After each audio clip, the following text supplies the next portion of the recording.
tonight on Unsolved Mysteries. Imagine our great cities leveled in a blinding flash. North America consumed by flame. The entire planet enveloped in a massive cloud of smoke and debris. The agent of this mass destruction, a giant asteroid, perhaps undiscovered until it is too late. On Valentine's Day, our thoughts naturally turn to love. For centuries, men and women have been consumed by a never-ending quest for greater passion. Can aphrodisiacs make us better lovers? Or is it all in the mind and the heart? When Robert Derschel died of a gunshot wound, his family had little choice but to accept the police ruling of suicide. Then the arrival of a mysterious letter and the uncanny testimony of a psychic brought the case back to life. Join me for these intriguing new cases and much more on Unsolved Mysteries.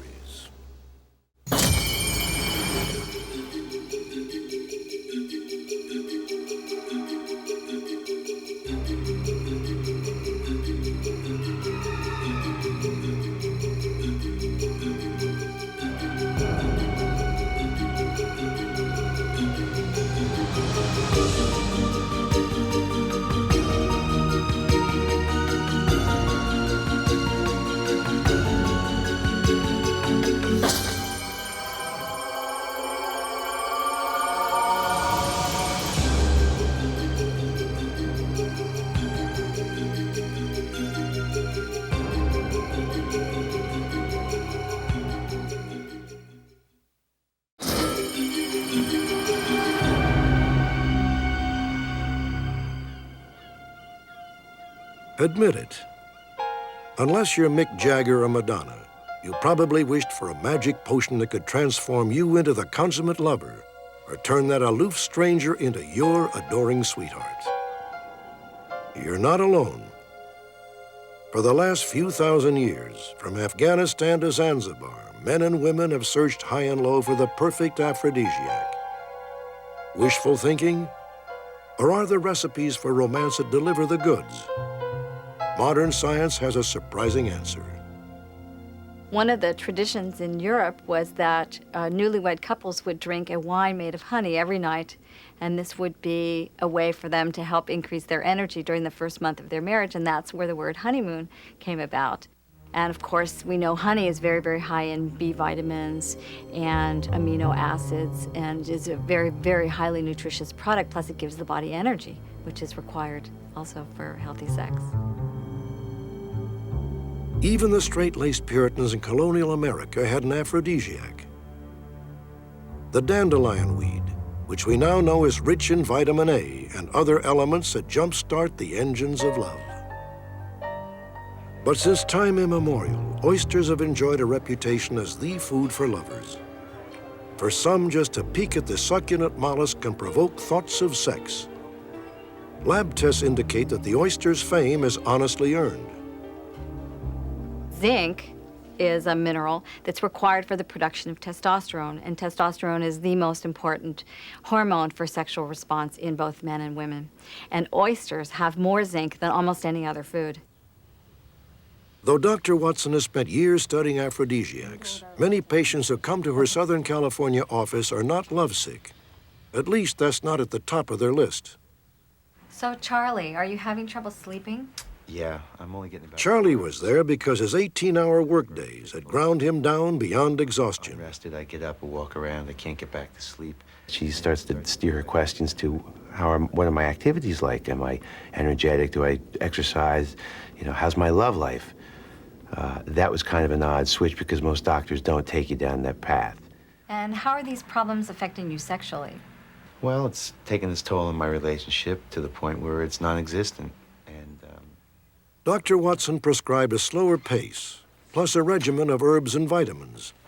But would they cure Charlie's exhaustion and rev up his love life? The transformation began during that first visit to the office. I saw this little box of chocolates, and I just started nibbling away, and I'm hungry. And so I'm just popping these things, eating them and chewing away. Ah, great chocolates. But these were not merely great chocolates. Dr. Watson has spiced them up with a mix of South American herbs, known for giving the libido a lift. I started to eat these things, and I hate balling up the wrappers, and there's pocket size. I'm thinking, oh, this is great, little snacks for later, and I got a couple in my pocket. Hi, excuse me. Oh, hi. How many of these chocolates have you eaten already? Oh, I had a whole bunch. Why? Really? A whole bunch. Because those are Dr. Watson's love potions. Love potions? What's that? Those are aphrodisiacs. Aphrodisiacs, really? Yeah. Charlie took some of the chocolates to share with his girlfriend. Okay. He came home early, made dinner, So put on delicious. sweet music, Thank you and so hoped for the much. best. Glad you like that. That's But great. we're not done yet. I have a little dessert for us. Charlie was already halfway to paradise and probably could have left Dr. Watson's love drops on the mantel. But Charlie wasn't taking any chances. Oh, chocolate hearts. Not just ordinary chocolate hearts, though. These are aphrodisiacs. Where did you get them? About half an hour later, I'm sitting there, and she's playing with my hair, and I'm sitting there going, oh, it's working. I'm so glad you didn't have to work late tonight. She didn't say that she felt anything different. She said, oh, I just feel, normal. Well, I can tell you, she wasn't normal. She was better than normal. Cuddly, huggy, paying attention to me, and it progressed into a really nice, steamy evening, which was, after all, we could all use one of those once in a while. The mind is the best aphrodisiac we have, yet there are really physical components that happen. I see it in my practice. I see men and women who really want to have great sex, but something's wrong physically, chemically, something's just not happening. And definitely when they take the herbs, which react in the body in that chemical process, definitely there's a change, there's an improvement. When people say, you're taking an aphrodisiac, you're taking an aphrodisiac, isn't it all in your mind? Isn't it a placebo? And I look at them and I say, it's very possible that it is.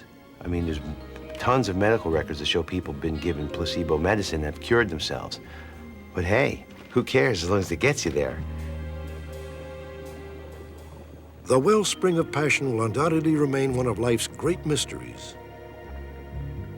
As for aphrodisiacs, perhaps the most potent of all is the heartfelt phrase, I love you. Before flying off in search of romance, a few down-to-earth warnings. Prior to ingesting any kind of love potion, be sure to consult your physician. And remember, giving someone drugs or aphrodisiacs without their knowledge and consent may be a crime punishable by law. When in doubt, try a box of chocolates or a dozen roses. Coming up, it may be the greatest danger our planet will ever face. Giant asteroids and meteors drifting undetected through space. When or where one will strike cannot yet be predicted. But first, when a Marine helicopter assigned to transport the president crashes in Maryland, a self-taught aviation investigator launches his own search for answers.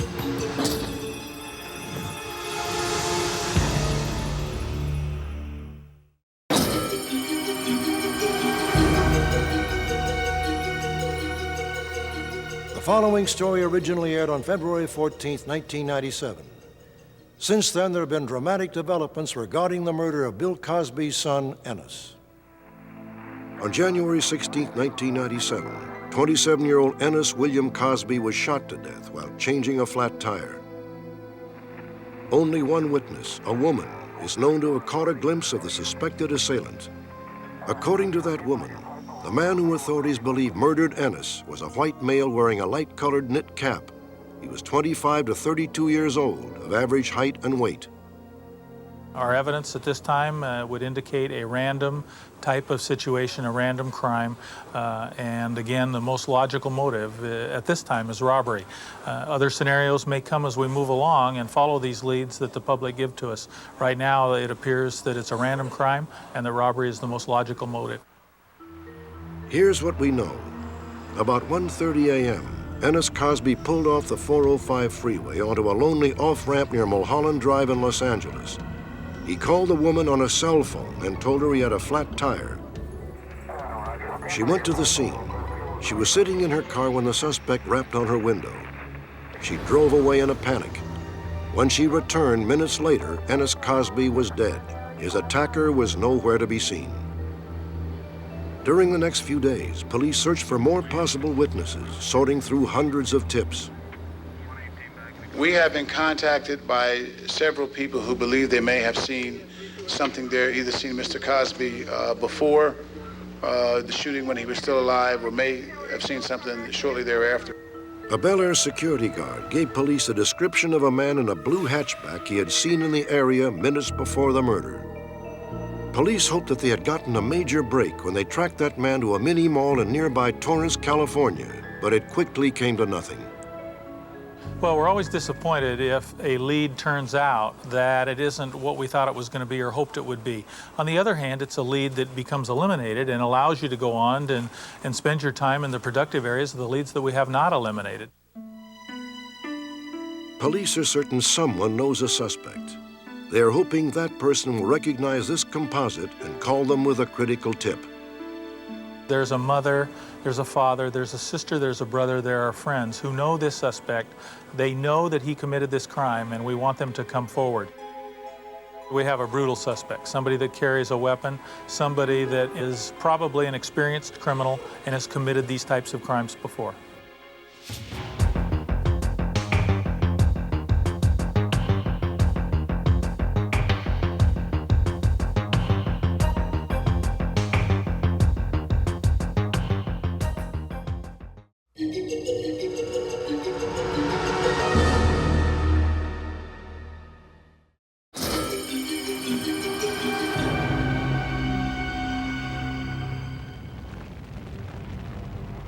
7 months have passed since a night TWA Flight 800 crashed into the Atlantic off the coast of Long Island, killing more than 200 people. Despite a likely ruling of mechanical failure, rumors about the cause of the tragedy have run rampant. Most incredible was a theory that the plane went down because of an accidental missile attack by our own military. Outlandish? Perhaps. But it's not the first time such charges have been leveled. Since 1993, similar rumors have swirled around the crash of a United States Marine Corps helicopter. But this was no ordinary helicopter. It was one of a small fleet used to transport the President of the United States. The President, of course, was not on board when the helicopter went down. But tragically, 4 crewmen were. As with Flight 800, the controversy surrounding the crash pits a theory of mechanical failure against an accusation of friendly fire, with one ominous twist: a secret weapon straight out of science fiction. It was an overcast morning in May of 1993. Shortly before noon, a Black Hawk helicopter flew over a wooded area near Washington, D.C. An archaeologist named Frank Owens and his assistant saw the helicopter fly by. Half an hour later, they discovered the crash site. This is the first time Frank Owens has agreed to be interviewed for national television. We were driving down a road. When off to our right, I glanced and I saw the tail section of a helicopter in a clearing. We put it in reverse, we stopped, we jumped out. As we walked down the logging road, I could tell that this was a presidential helicopter. The local authorities responded within minutes. The wreckage was strewn across an acre and a half of dense forest. All 4 crewmen were dead. Within an hour, a heavily armed unit of Marines secured the area. 3 months later, the Marine Corps released what is known as a JAG report. The official conclusion was that the crash had been caused by mechanical failure due to faulty maintenance. Portions of the report stunned Frank Owens. In the weeks after the accident, he has spent considerable time at the crash site erecting a memorial to the crew. The JAG report indicated that all debris, all jet fuel had been taken care of, everything had been removed in a very, very professional way. I found that not to be true. Frank says he has the proof at his home, 43 pounds of wreckage that he collected at the site. When Frank decided to launch an investigation, he attracted the attention of several military and weapons researchers. Yeah, that's one. When you look at the crash of this presidential helicopter, the Black Hawk, and you compare it with the TWA 800 crash on Long Island Sound, here they have scraped the bottom of the ocean for months to recover the most minute pieces of debris from the aircraft. They've tried to essentially reassemble the airplane as completely as possible, and that's what they do in every aircraft accident investigation. And then you look at the fact that this is a presidential helicopter, makes you wonder, what were they thinking, what were their motives? It's highly unusual.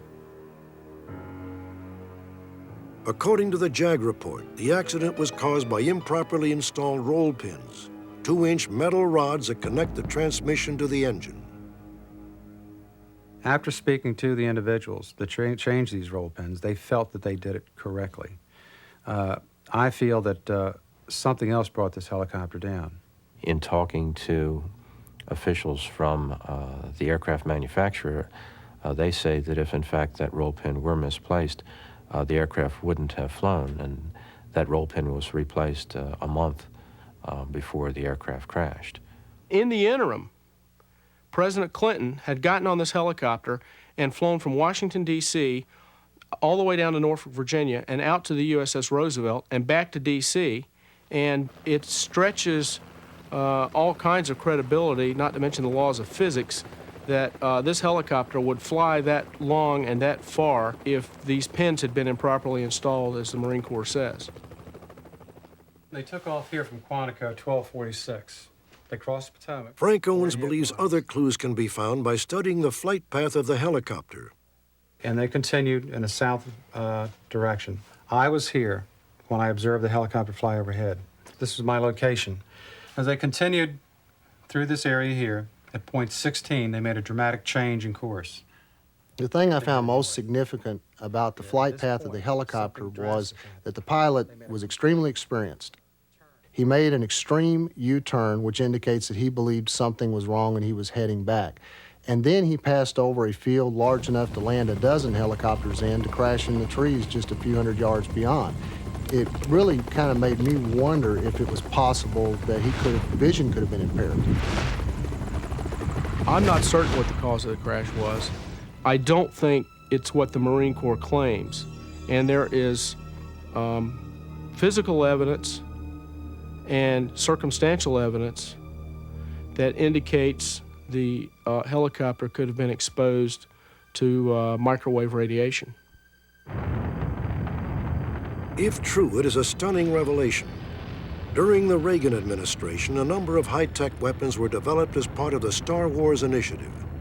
Allegedly, one of the systems involved microwave energy, designed to disrupt electronic equipment in aircraft and missiles. The helicopter, like the Black Hawk, would be far more susceptible to a microwave weapon because it would directly interfere with the flight control electronics. So you would immediately find that the helicopter may become partially disabled on its flying ability. When you read about the physical symptoms of exposure to microwave energy, and there are a number of studies that have been done on this with fish and with people and animals, one of the first things affected is your vision, because the microwave energy heats the fluid in your eyes and you can't see.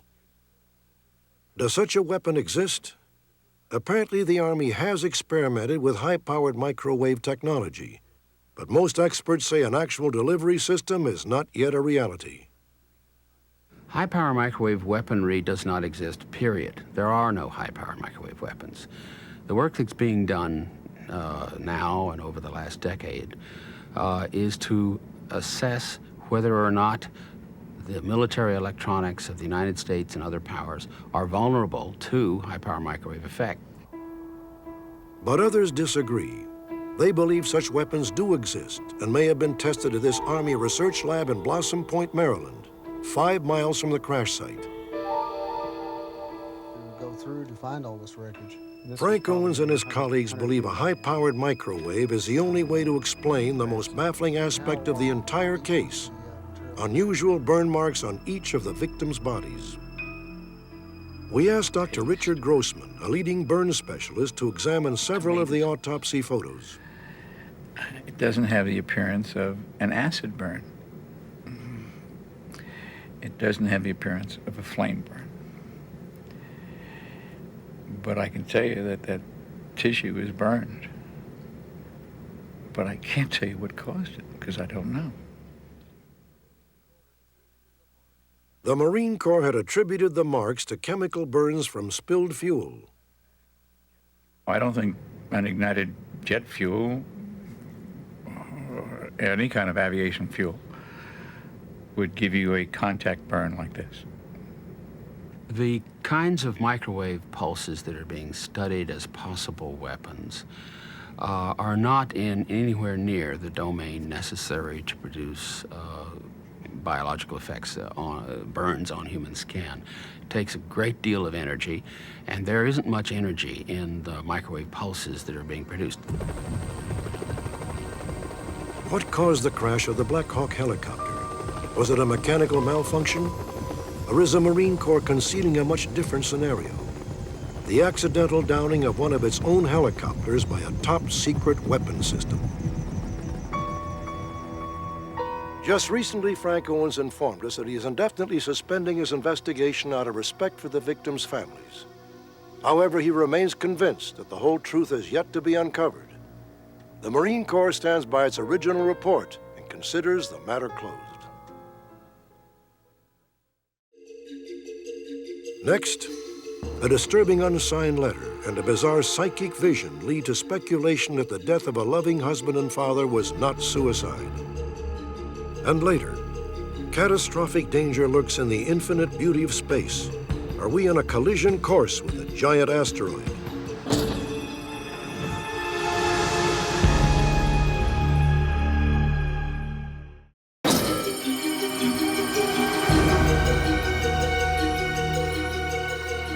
We're as surprised as anybody when one of our earliest episodes solves a crime. Perhaps you'll recall this next story, first broadcast during our 4th season. It recently led to the identification and indictment of an alleged killer, thanks to DNA, a 7-year-old fingerprint, and of course, one of our viewers. Ethel Kidd was a youthful 61 when she retired to rural Virginia in 1988. Ethel looked forward to a simple country life, just down the road from her daughter and son-in-law, Joanne and Thomas Kidd. Thomas would be the first to notice something was wrong. It was the morning of April 12th, 1989. My wife called her mother about 7:30, and the answering machine answered. And she said, "That's funny, Mom must have left early. Either she's on her way here to have a cup of coffee." About 9:30, I rode by, and I saw the car there. It was a bad sign. Ethel hadn't answered her phone. If she was out, she would have taken her car. Inexplicably, a road atlas lay open in the front yard. Then another bad sign. Ethel never left the door unlocked. Ethel? Inside, concern turned to fear. There was no trace of Ethel Kidd anywhere. Ethel, are you here? 8 days crept by.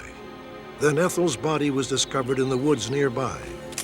She had been sexually assaulted, strangled, then left tied to a tree.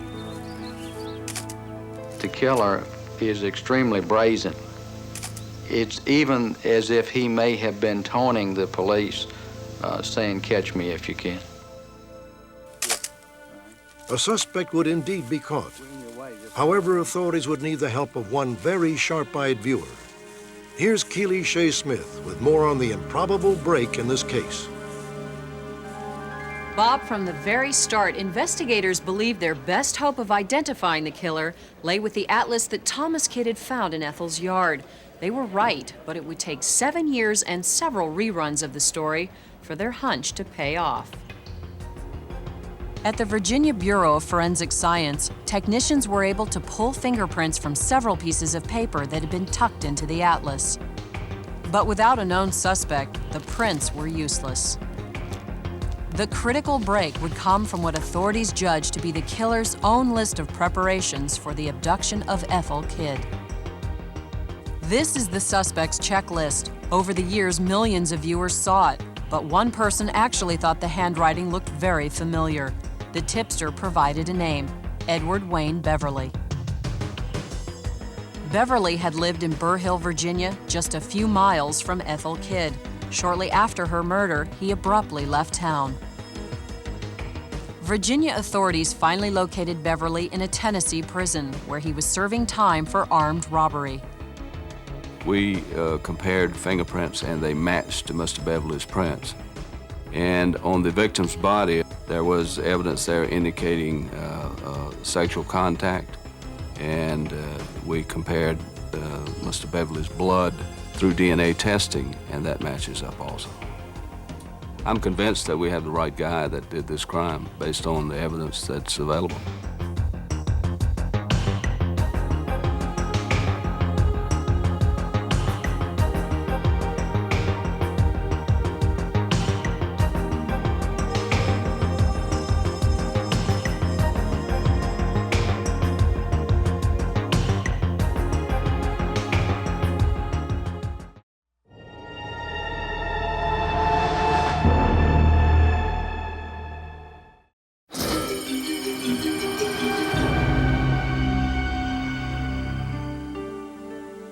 Robert Dershel, beloved husband and father of 5, born 1923, died 1977. Dershel was killed by a single gunshot to the chest. Authorities called it suicide. For 16 long years, Dershel's wife and children had no choice but to accept the official ruling. All that changed suddenly and unexpectedly in March of 1993. Guy Dershel, one of Robert's sons, received a letter postmarked March 13th, 16 years to the day after his father's death. It's a small, short letter in block, strange handwriting, and I read it once, and I read it the second time, and I was just totally flooded with emotion. It was as if I'd been kicked right in the chest. The letter was short, just 35 words, but its stark message would turn the Dershels' world upside down. I have AIDS. I am dying. I must make my peace with the Lord. I killed your daddy 15 years ago. He found me in his bedroom.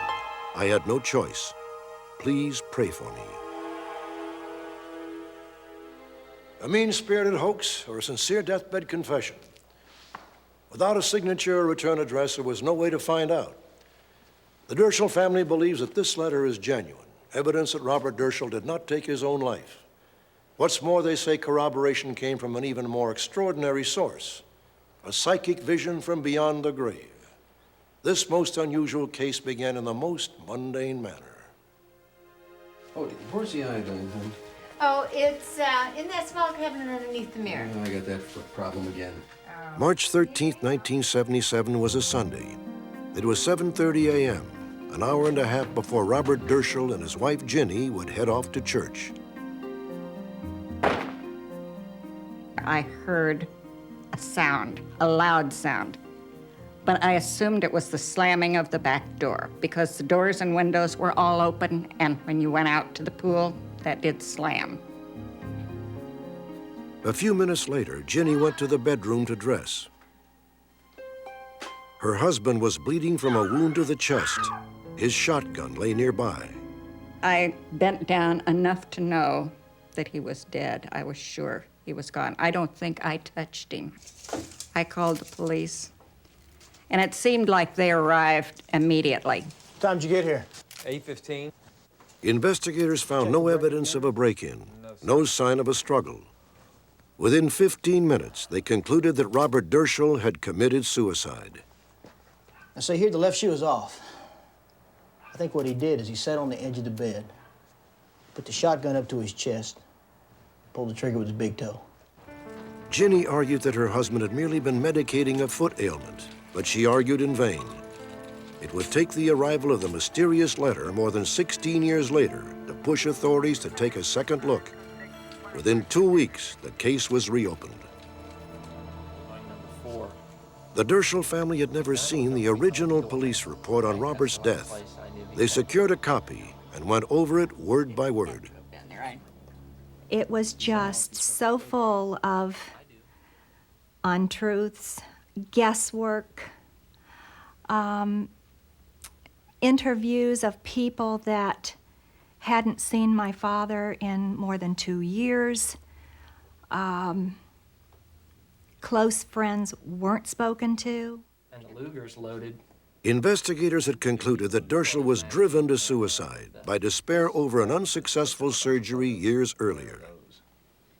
The one interview that they probably weigh most heavily is from a nurse who hadn't seen him in 2 years, who gives a report about his health that is so far from the truth it's ridiculous.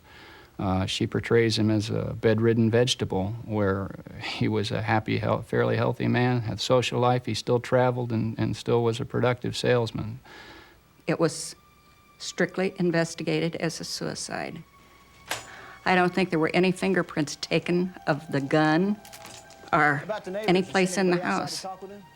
And that was the biggest mistake they made, not investigating. I can see where it would be difficult for a family to accept a decision like that when they feel that perhaps their loved one may have been a victim of some other circumstance. But in law enforcement, we have to deal with what the evidence tells us. The original investigation was conducted by the Dunedin Police Department, which dissolved in 1995. The Pinellas County Sheriff's Office later reviewed the available case files. There seemed to be no sign of struggle, no forcible entry, no broken windows, disarray of any description in the bedroom where this encounter allegedly occurred, which again was one of the, gives us more belief that this was a suicide.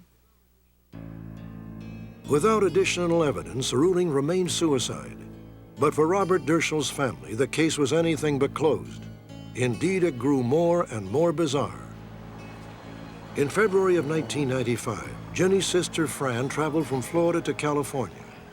Fran, who is now deceased, told Jenny about an unnerving encounter on the train, an episode that defies explanation to this day. Fran? Well, yes. Was your husband a doctor? The young woman was a total Was his stranger, name John? but she revealed an uncanny familiarity with Fran and the Dershels. Well, then your husband's name was Earl. Yes, that's right. Well, they're here. With Bob. Bob?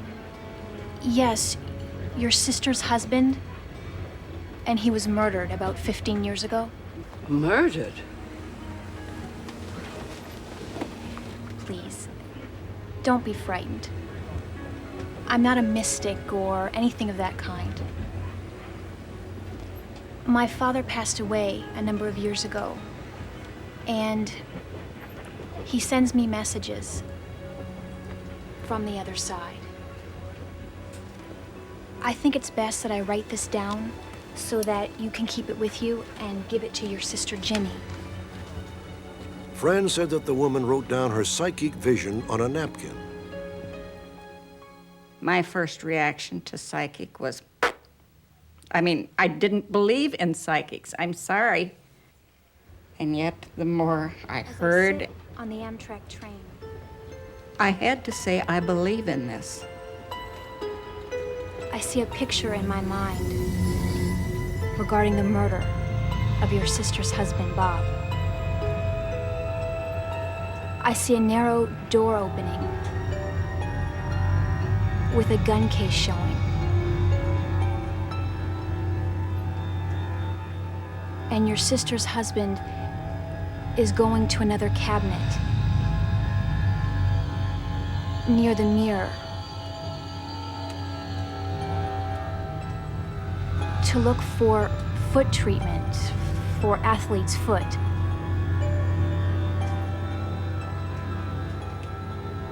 He looks up and he sees a stranger in the adjoining room. Alarmed, the robber fights with Bob.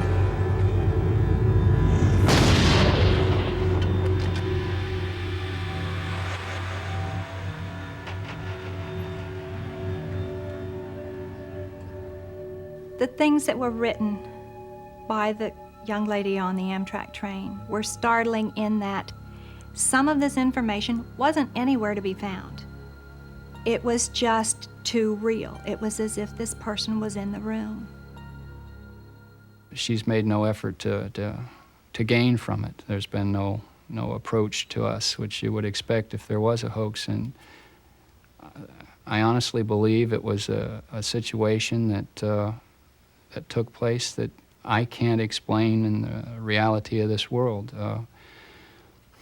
It's kind of spooky. Bob Derschel died at 54, seemingly well before his time. Perhaps it was his choice, made for reasons known only to himself. Or perhaps Bob Derschel's life was taken by a stranger who wrote from the deathbed, asking for forgiveness. In my own mind, my father is a victim of murder. And I would like to be able to tell my children without a question that this is what took place. And I would like the people who know my father and the community to know what happened. There may be somebody out there who was talked to by the killer, revealed something in prison to an attorney, to a parent, to a friend.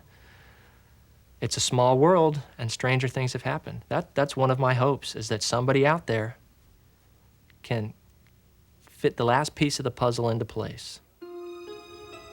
The unsigned confession letter was mailed from Tampa, Florida, and postmarked March 13th, 1993.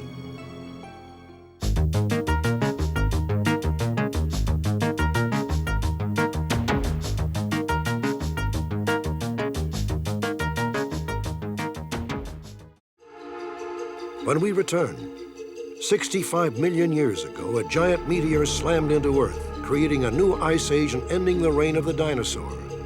Will it happen again? Could humankind survive such a cosmic calamity?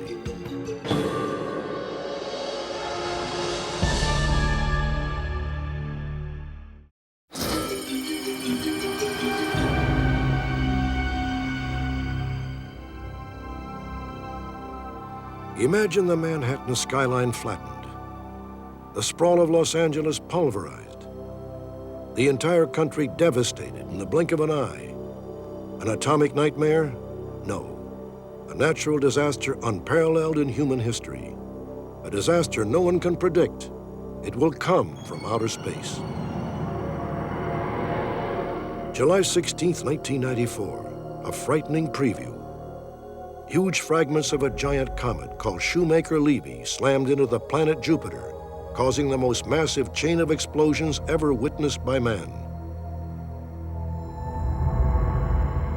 Well, out of this 21 series of fragments, there were actually 15 that survived that we saw hit the planet. And of those, about 4 or 5 were the big ones.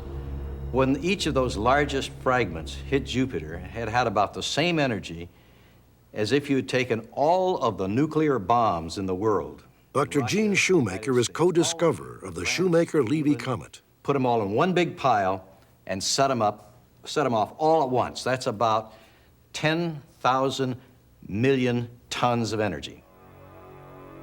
One of the impacts on Jupiter created a cloud of debris as large as Earth.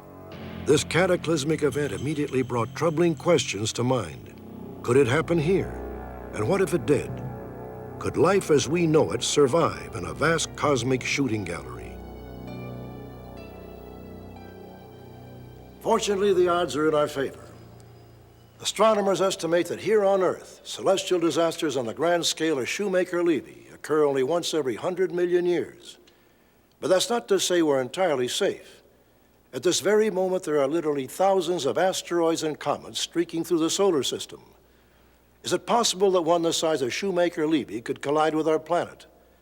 Not only is it possible, it has already happened more than once.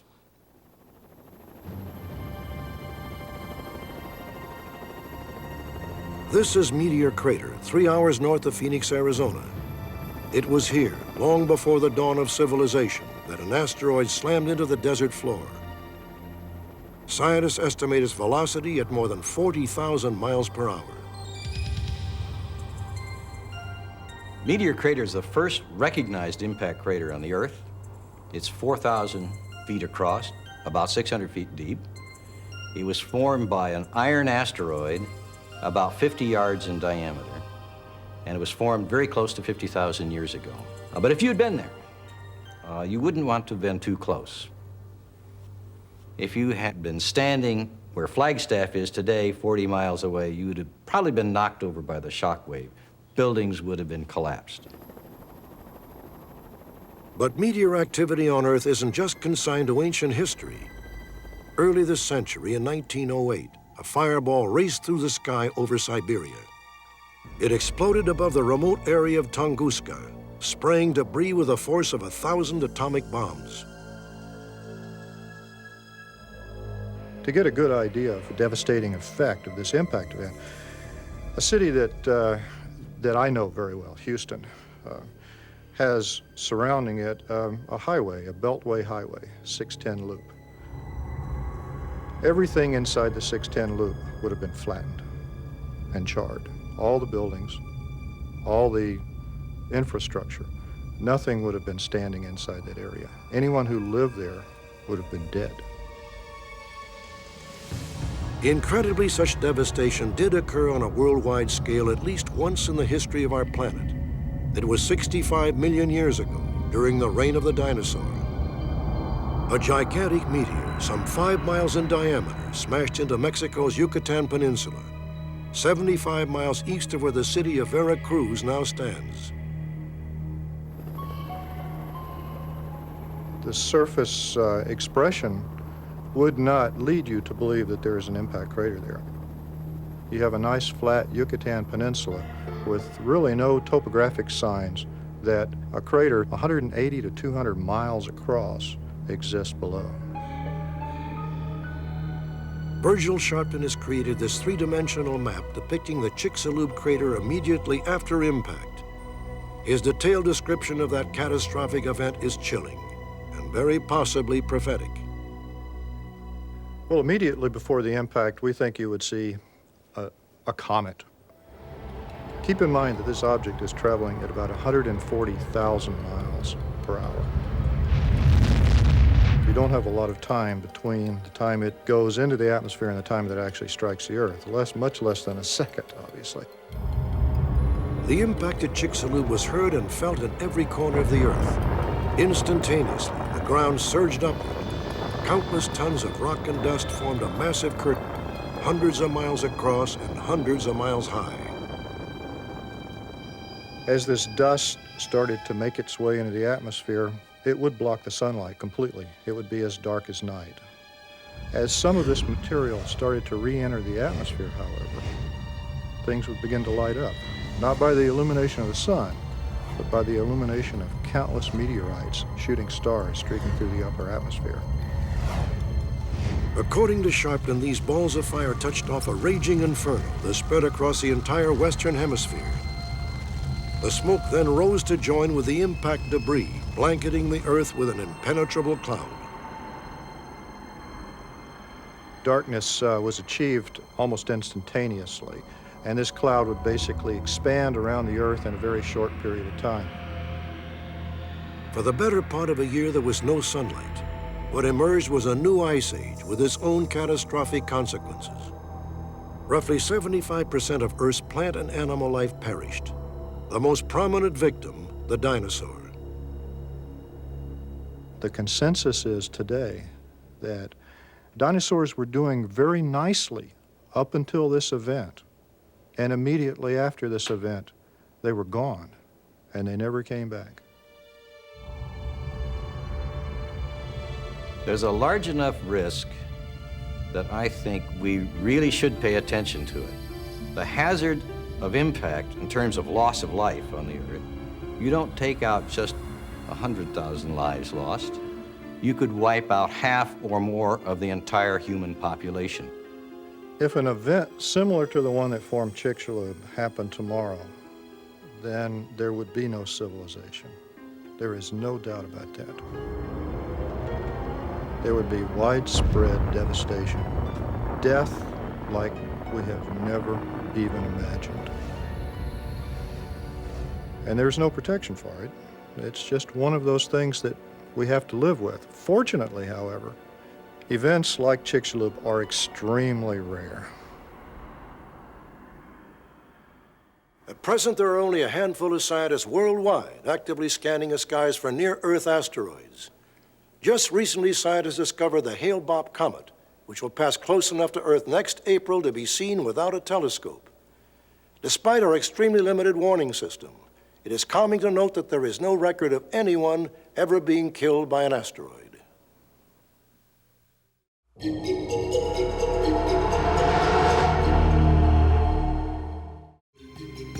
Join me next time for another fascinating edition of Unsolved Mysteries.